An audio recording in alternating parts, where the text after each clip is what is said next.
We are selling air. We've been telling young people, go to school, get educated, then you'll get a good job, you'll be empowered. But in most of our countries, the people who are living the best lives have no education. The people who are driving the best cars, no education.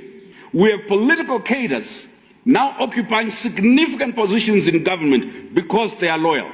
Some of them are fantastically incompetent, but they are wonderful people.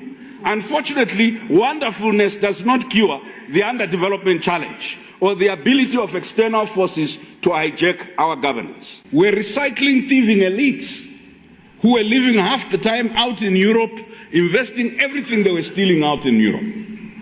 Now the problem we had was, we tell these young people, you have to be law-abiding.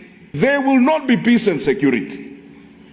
Based on this lie, that others have a right to eat, and the rest have a right to silence. Right? Silence. Eating is in progress. We have equated having things with being, so that those who have things are considered more human beings. They are not arrested, they are not harassed because they have things. They have Lamborghinis, they have Porsche Cayennes, they have big houses. So every single person now wants to have things. And the best way to get things is either you get miracle money in church, you go to the occult, or you steal. Natif. So what we have done is created an industry of co-conspirators, right from the top of government, the top of mosque and church, to the bottom of society.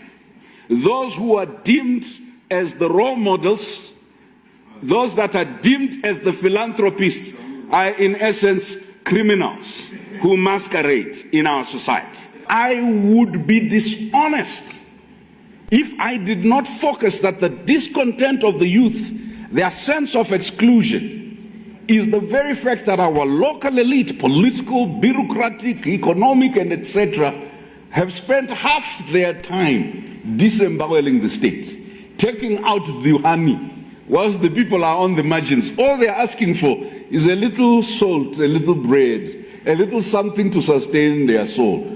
You cannot be Pan-Africanist by making a great speech at the African Union and then come back and steal all your country's wealth. You know, some minister in a country not too far from here was paid $300,000 US for mining rights for people to get between 3 billion and 40 billion per month.